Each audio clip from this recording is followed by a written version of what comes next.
আমাদের ফিকির এটা, আমার জিন্দিগির মেহনত এটা, আমার জীবনের স্বপ্ন এটা। আমার দেশের কিশোর যুবক আল্লাহর দিকে ফিরবে ইনশাআল্লাহ,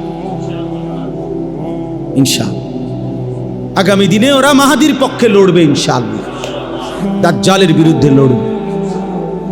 গাজা এবং ফিলিস্তিনের শেষ মুসলমানটাও শহীদ হলেও আর একটা মানুষও যদি বেঁচে না থাকে, মাটির নিচের একটা মুজাহিদও যদি শহীদ হয়ে যায়, তবুও বিশ্বাসী ইয়াকিন রাখতে হবে বিজয় ফিলিস্তিনের হবে ইনশাআল্লাহ, বিজয় হবে ইনশাআল্লাহ।